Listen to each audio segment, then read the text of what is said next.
Hi guys, I'm Big Boy. Welcome back to my YouTube channel again. Kindly, if it's for the first time, like, subscribe, and share. Okay, guys, today I have this emotional speech of Prime Minister Barbados Motley, speaking out the truth and being honest on so many leaders. And this speech, let me tell you, can put many leaders to shame. She has talked about how the Caribbean country should come together and African country. Kindly have a look and watch the video till the end and then come back for more discussion. Where Barbados, Jamaica, Grenada and Dominica took action to ban South African goods in solidarity with the people of South Africa,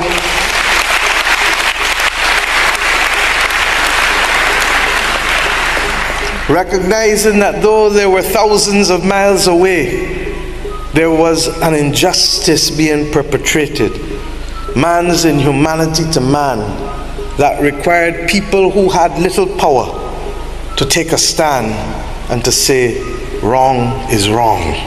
And their efforts were soon followed months later in April of 1960 in our sister island in Trinidad and Tobago, where the dock workers of Trinidad refused to take the cargo from South Africa off the ships in April of 1960 and refused to refuel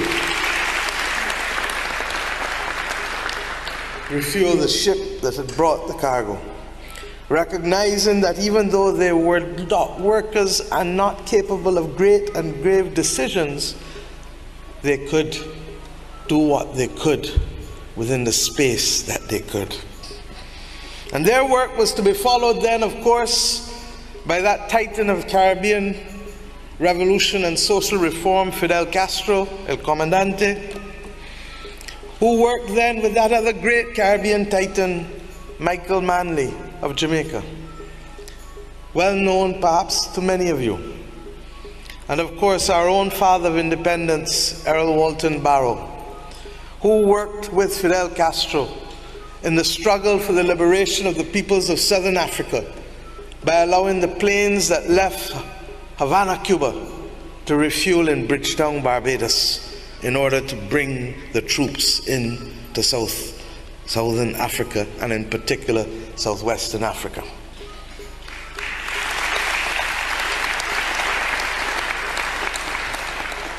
And then, of course, there was the decision of the Commonwealth heads of government. And I remember as a young law student in London, caught up in the fervor of the anti-apartheid movement and caught up in the passion of wanting to see your own imagery on television, because in those days you just didn't. And when we saw the students of South Africa week after week rise up to take their future into their own hands, it placed the pressure on leaders like Margaret Thatcher and others, such that by the time the Commonwealth Heads of Government meeting went to Nassau, Bahamas, a determination was made to establish the Eminent Persons Group. And in that Eminent Persons Group, co-chaired by Malcolm Fraser of Australia and Chief Obasanjo of Nigeria, it also included a woman who was to become the first Governor General of Barbados, Dame Nita Barrow, who came here as one of the 7 persons to determine whether there could be a platform for talks and for release in order to ensure that the ungodly and unconscionable actions of apartheid could be brought to an end. Regrettably, their work was to be stymied by the then government, but they were capable and able at the time to meet Madiba. And it is instructive what they wrote in their unanimous report about Madiba in 1986, and I quote, "Having visited him on 3 occasions, what was their assessment? That he impressed us as an outstandingly able and sincere person whose quality of leadership were self-evident. We found him unmarked by any trace of bitterness, despite his long imprisonment.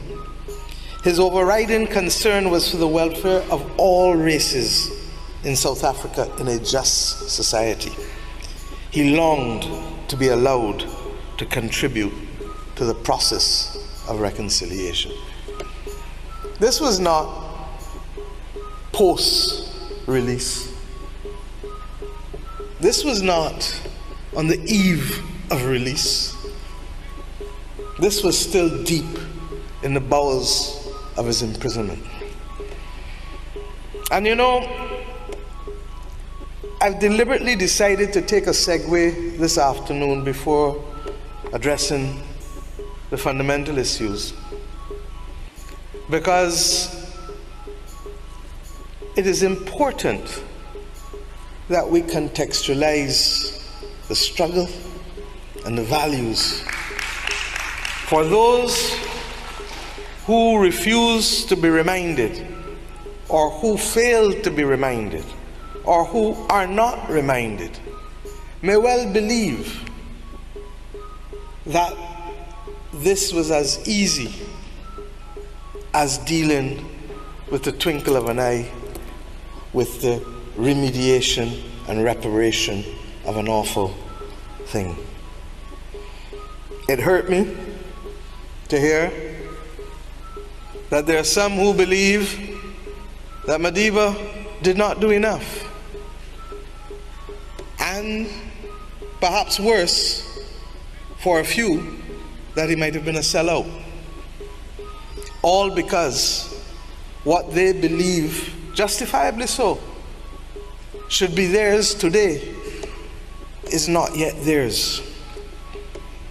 I've deliberately started this conversation this evening by carrying you back to the 1950s and stopping in the 1980s and stopping again in the 1990s.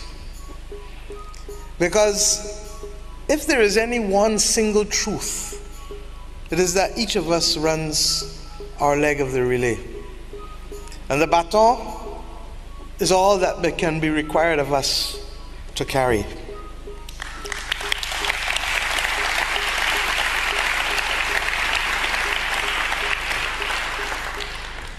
And yesterday I had the distinct honor of going to the Foundation's headquarters in the Center of Memory, and of reading, and I feel so privileged to be given copies of the transcript in Madiba's own handwriting, and I shall treasure them as long as I have breath. But in reading his own assessment of where he was and what he believed had happened, in what was to become the beginning of chapter 1 of the presidential years, it was ironic that he started with the words, "Men and women all over the world, right down the centuries, come and go." Men and women all over the world, right down the centuries, come and go. What is more significant for me is that as he ended that first chapter,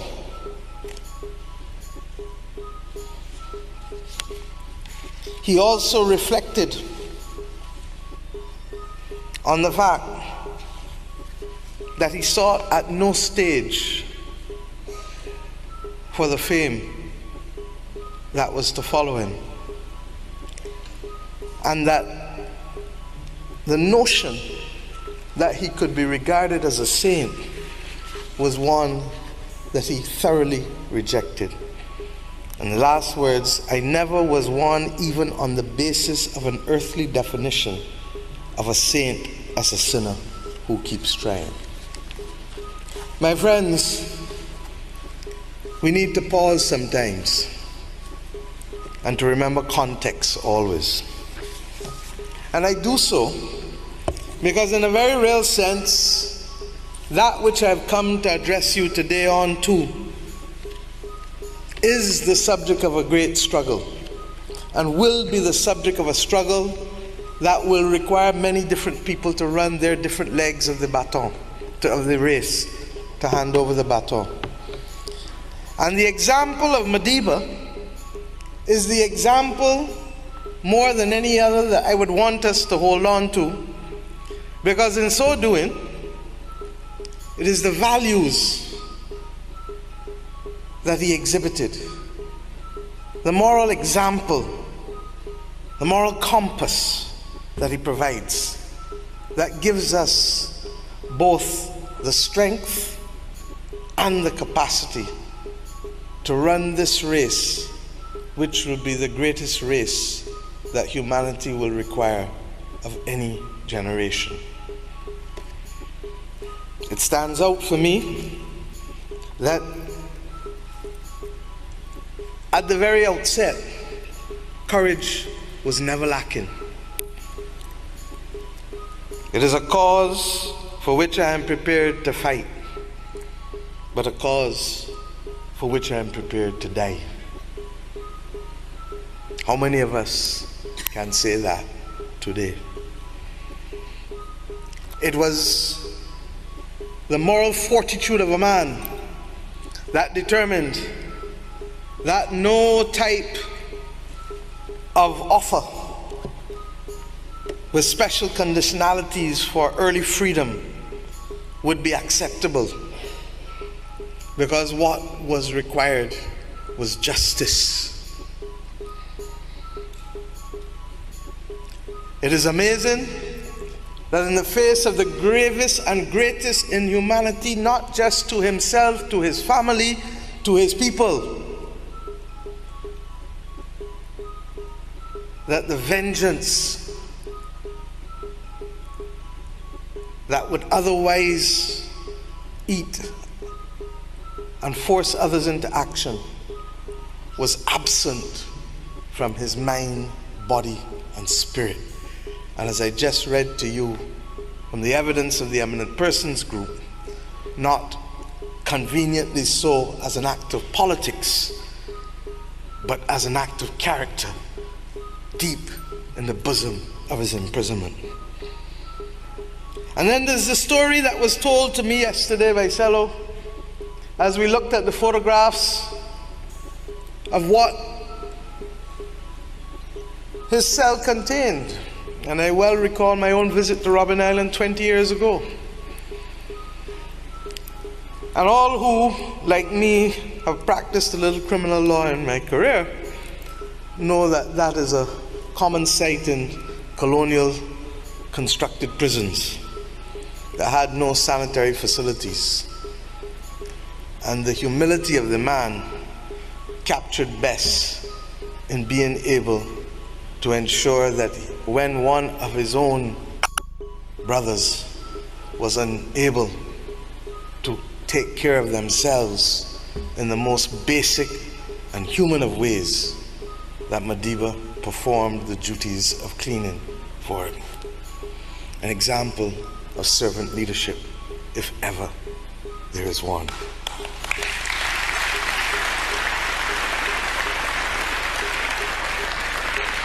So forgive me if I have strayed a bit, because I believe that in this world where everything is instantaneous and quick, and where people expect results like that, we sometimes need to remind ourselves of the context of the struggles that we fight, and to remind ourselves of what truly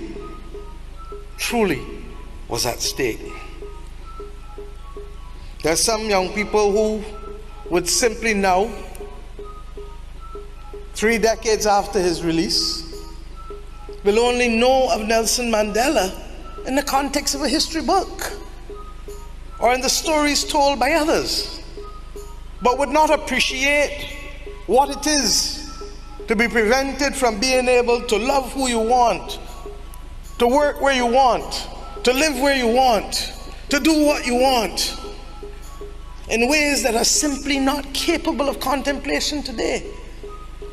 But we can't talk about economic justice and economic opportunity if the basic aspects of freedom have not been guaranteed.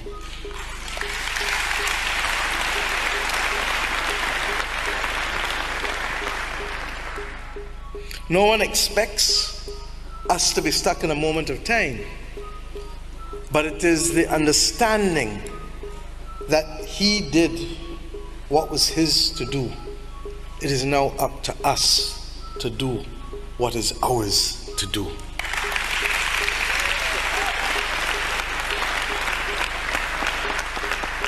And it is for that reason I've come to KwaZulu-Natal.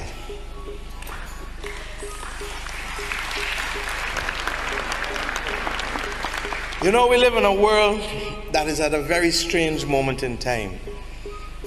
It's been described recently as a polycrisis. And it has been so described because as soon as you get accustomed to managing one crisis, you've been hit with another one and another one and another one. And that is what it has felt like in the last few years. This country already knows what it is to lose people to the ravages of a public health crisis as you did with HIV and AIDS for so long. Then to have to face, like the rest of us, the awful pandemic of COVID-19, taking away so many. All of us know people who have died in the last few years. None of us dreamt of a moment when our movement would be restricted such that we couldn't do the things that we wanted to do. And this was not being imposed on us by authoritarian governments. This was being imposed by public health specialists for the safety and survival of all of us. And as if that were not enough, because we were already fighting the climate crisis, we were still recovering from the financial crisis of 2008-9. As if all of that was not enough, then comes the awful scourge of the cancer of inflation, the cancer of the cost of living. And believe you me, it is a cancer, because you keep trying to run after it and run after it, but you can't catch up with it in that way. And we have now to come to understand that as much as we needed to mobilize to fight against vaccine inequity, that we were not a one-issue country or a one-issue people, that we literally had to fight these multiple crises, because as all of this is happening, people were still dying from the climate crisis. I don't talk about climate change. Change happened a long time ago. Crisis is where we are, and crisis is what we have to fight. And today, I want us to recognize that what is required of us is going to have to allow us to, one, develop partnerships in places where we may never have dreamt of so doing before, and to be able to do things in new ways that we had never thought of doing, and that the actions required are not simply those of others, but of us, because it is the collective action that has led the world to be where it is today. There is no doubt that those primarily responsible for the increase in greenhouse gas emissions are the G20 countries, for whom 80% of the responsibility is there. Within that context, the traditional colonial powers who benefited from the Industrial Revolution through our blood, our sweat, and our tears, have been the ones who have effectively put the world in this position of warming. Theirs is the stock of gases. But then there are those who continue today, for which there are many of us. No name, no blame, because there's all of us. And it is the combined effect of the stock, primarily, But yes, the flow today that continues to cause the problems. I want us to reflect on the principles of justice and solidarity. Welcome back again. I hope you have watched the full clip. And I really love Motley because she's a very good lady, very smart, and she has really given an excellent advice. And I really think this is an advice whereby all leaders should just learn from her, not only leaders from Jamaica. It's high time Jamaican brothers and sisters are crying out for help, for maybe to be governed by a good government. Yeah, we know that's there is a really big issue and a big problem in our government. It's not only in your country, but most of African countries, where these bad leaders just think of their own. And to my Jamaican brothers and sisters, it's high time, when it's time for election, just choose the leaders who is born in Jamaica, who is raised in Jamaica, and who will die in Jamaica. Let's stop this whole thing that whereby you are electing leaders who have two citizenship, whereby most of the time these leaders will spend the time where they have really invested so much money in the country. So most of the time they will not spend the time where they have been elected. It's high time to elect those leaders who have only one citizenship. Those leaders who have two citizenship will not stay in the country whereby they are being elected to see the problem of the country. Many people, guys, will really wish Motley to be their leader because of how she speaks and how she really defends human rights. She really knows what people want. I think this is the kind of leader where he can be elected, there will be no more corruption in the country. He will care for his human being who have really elected him. And Motley is a type of a leader who can really put a lot of shame in many leaders of Africa. And my Jamaican brothers, it's really high time you be united. Together we are stronger, divided we are weak. And Motley is a type of a leader who can put a lot of leaders to shame. Yeah, and my Jamaican brothers, it's not time to choose a leader, but to build your leaders and to build your nation. When the times of election to come, which I know it's nearby, I will remind you, just choose the leader who is born in Jamaica, live in Jamaica, and die in Jamaica. Not this type of leaders who they are leaders of Jamaica but their family live in the USA. That will create a lot of confusion and a lot of many things will really happen. So guys, continue supporting my videos, continue subscribing, and continue sharing. One love. Let's meet in the next video.